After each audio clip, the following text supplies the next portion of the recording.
It's the month of September 2021. Good day, this is Rachel Ibanez and you are watching Physical Activity Towards Health and Fitness News.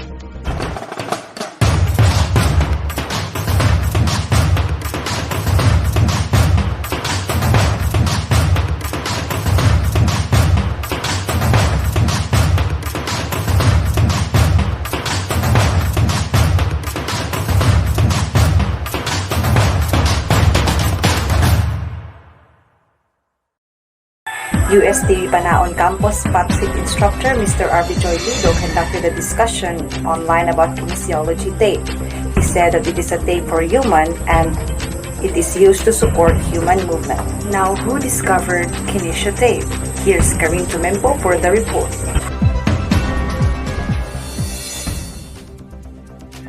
Thank you, Rachel Ibanez, who discovered kinesiology tape. Kenzo Case developed the kinesio tapping methods in 1970s to fill a void in the treatment options that were available at this time. He was searching for a new way to facilitate the body's natural healing process and prolong the benefits of his treatment after his patients left his clinic. This is Karen Tumempo, Bethel EIE2E, reporting for Physical Activity Toward Health and Fitness News. Back to you, Rachel. Thank you, Karin. This time, let us know how kinesiology tape works. Algie, come in.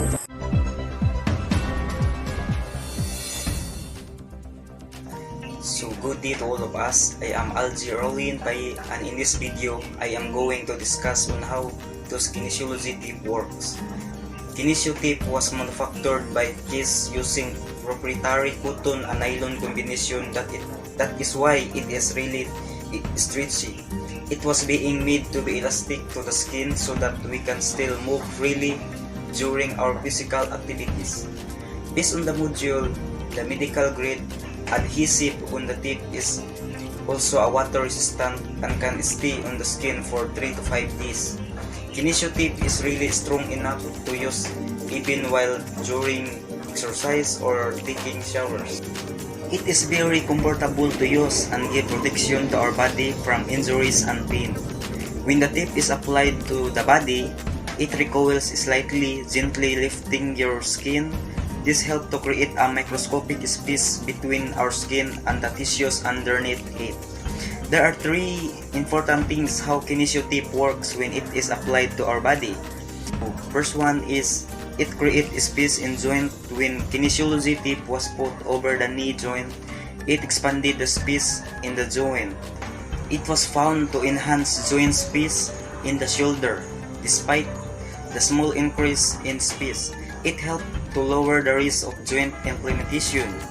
So wearing kinesio tape is greater help to avoid risk to our body and to avoid pain during our physical activities. Second is it maintains signal on pain pathway. This means that using a kinesio tape changes the information your sensory nervous system is sending about pain and comprehension in our body. Based on my online research about the kinesio tape, some of the physical therapists should use kinesiology tape to lift the skin over these tense, knotted muscles. When the area is decompressed, pain receptors send a new signal to the brain, and the tension in the trigger point decreases. The third important thing is it may improve circulation of blood and fluids. Using kinesiology tape can aid in improving circulation and reducing swelling in the affected area if we're having injuries. We cannot say that everything we have done is safe even if we are carefully executed it. So we should have some remedies to avoid injuries that give pain and discomfort to our body. By the use of kinesio tape will lessen the possibility to experience pain and injuries during and after our heavy aim. That's all for my presentation, and I hope that you have learned a lot from my discussion. And that's all. Back to you, Ms. Rachel.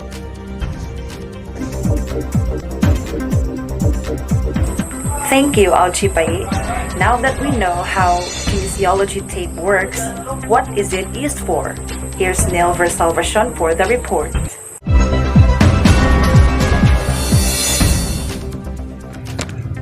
Thank you, Rachel. Today, I'll discuss to you what's the use of kinesiology tape.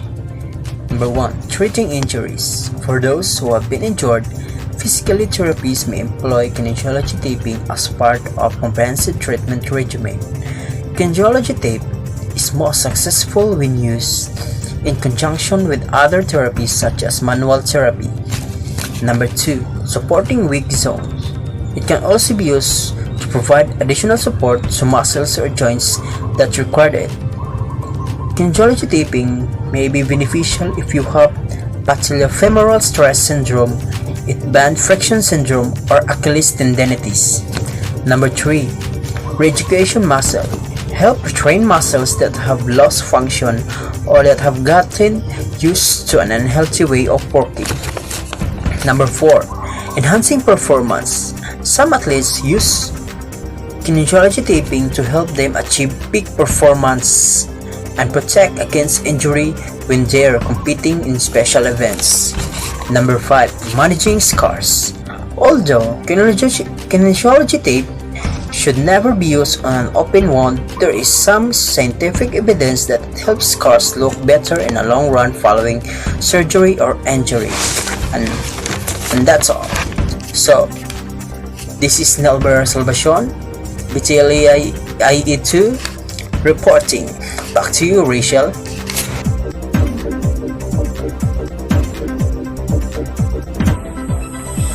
Thank you, Nilver.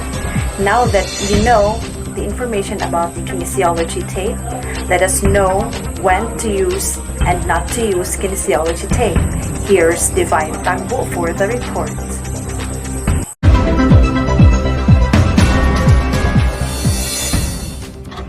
So, when is the best time to use and not to use kinesiology tape? So, the best time to use kinesiology tape is that if you have a carpal tunnel, if you have back pain or neck pain, shoulder pain, or other mga sakit sa mga kalawasan or mga common minor injuries. And the best time to not to use kinesiology tape is that if you are allergic to adhesive, if you have open wounds, if you have a diabetes and active cancer or any infection in the injured area. So, dapat mo follow ta ani guys in order for us to be safe and also in order for us na dili mas mulala atong mga injuries. This is Divine Gustavo reporting for physical activity toward health and fitness tips. Back to you, Rachel.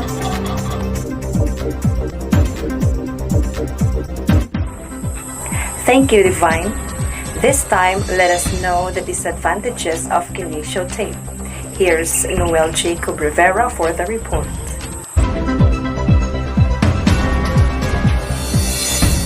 Salamat, Miss Rachel. Kini ang atong Pagpit Balita. Kini ang inyong online reporter, Mr. Jacob Rivera. Ang atong balita karon may tungod sa kinesiology tape disadvantages. Ang kinesiology tape magamit para mo-relieve sa atong muscle pain. Pero, kabalo ba mo nga aduna kini mga disadvantages? According sa akong research, dili kini pwedeng gamiton sa mga naay kidney problem, heart failure, o mga skin rashes, especially sa mga sensitive skin. Ika nga, if symptoms persist, consult your doctor. Daghang salamat, kini ang inyong gwapo nga online reporter, Jacob Rivera, para sa inyong Pagpit Balita Patrol. Back to you, Rachel.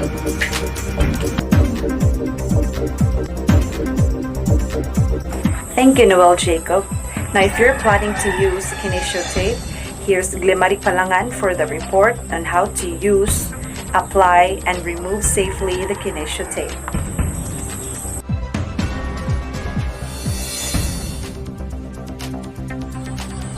Thank you, Rachel. It is a great tips and 6-step instruction in applying kinesiology tape. So in applying TheraBand kinesiology tape, the first thing to make is clean and dry the skin. You can use alcohol or any way to cleanse the skin and remove any excess hair. Second, the tape should be cut in appropriate length. Third, is line anchor retention and gently rub the tape to activate adhesive. Remove the backing from one anchor end and apply the anchor without tension and gently rub the tape. Next, apply the tape with the desired tension. Next, rub to activate adhesive and use the shiny side of the backing to rub the entire length of the tape and activate the adhesive. Lastly, remember that the proper care of tape is applied. You can shower or swim with the tape. Just pat it right at the end. Disclaimer Pulangan reporting for physical activity towards health and fitness news. Back to you, Rachel.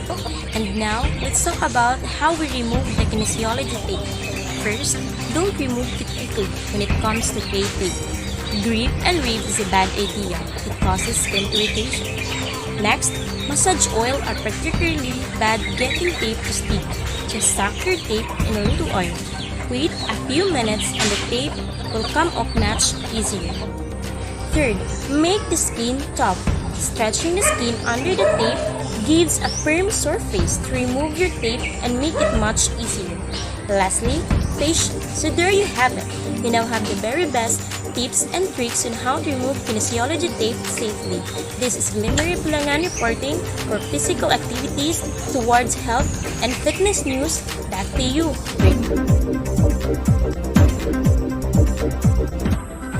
Thank you so much, Glemery. That's it. And for the final headline of this news, here's Christian Vapor for the report on where to buy the kinesiology tape.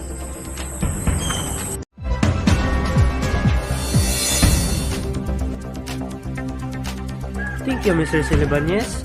So today, let's talk about tamang kapalit sa kinesiology tape na magamit nato in every activities like sports and fitness exercises. So based on my research, ang kinesiology tape mapalit nato kini sa mga pamasya nga duol sa atong lugar na nagkantidad lamang og 35 pesos pataas. O available usab kini sa online shop like Shopee and Lazada. Gikan sa Physical Activities Toward Health and Fitness 1, my name is Christian Vapor Pambitili, IA2A. Back to you, Rachel. Thank you, Chris Charms. And that would be all for this news. Once again, this is Rachel Ibanez, your anchor in physical activity towards health and fitness news. Good day.